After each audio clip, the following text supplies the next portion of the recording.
Hello friends, if you're new to my channel, welcome. Thank you for stopping by and I hope you enjoyed the show. For those of you who are returning, thank you for the patronage. Today I'm going to be talking about the bigger brain of Homo habilis. It is basically what made Homo habilis smarter than its predecessors. Let's go!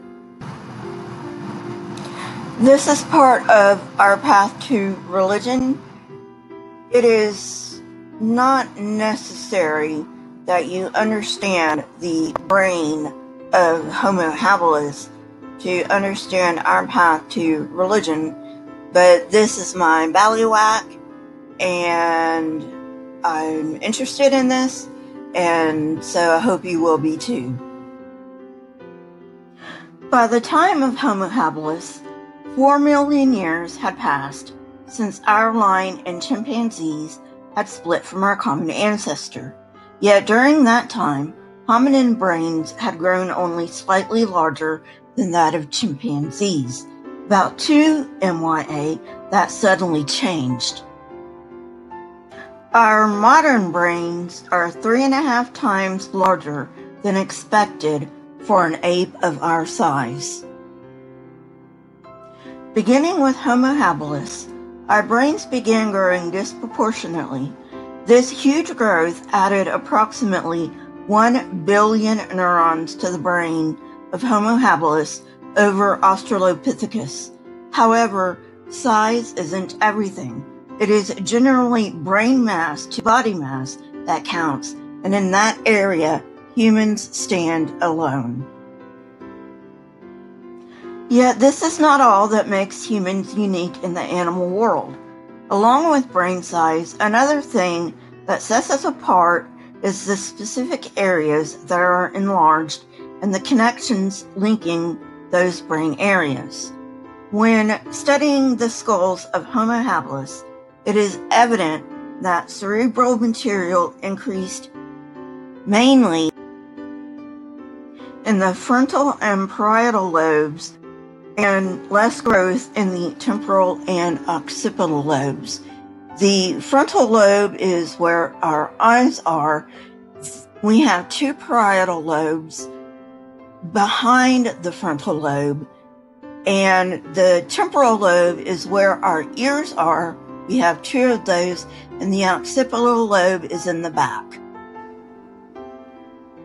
Neuroimaging studies have recently been used to pinpoint intelligence.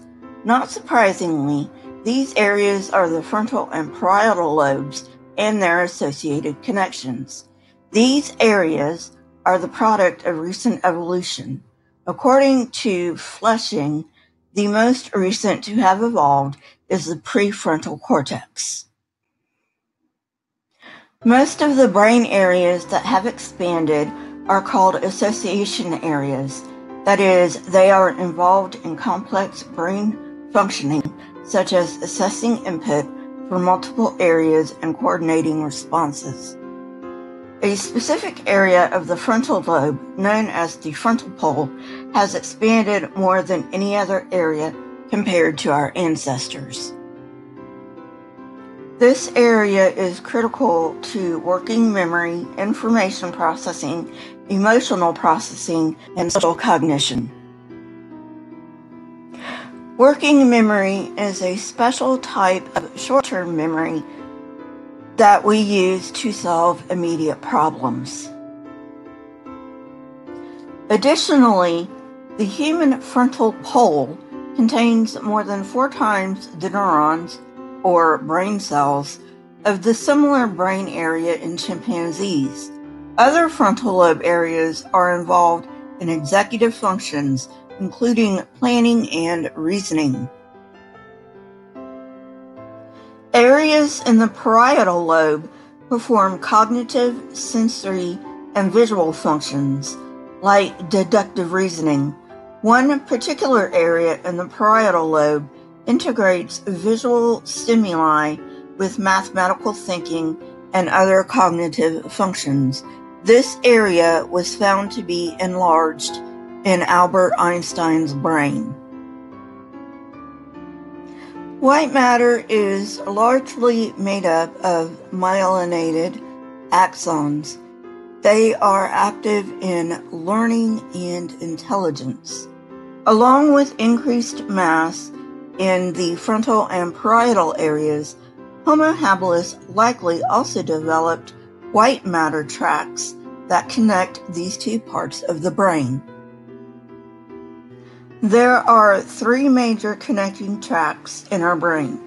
It is not just the white matter tracts that are important, but also the speed at which they conduct information that is important for intelligence.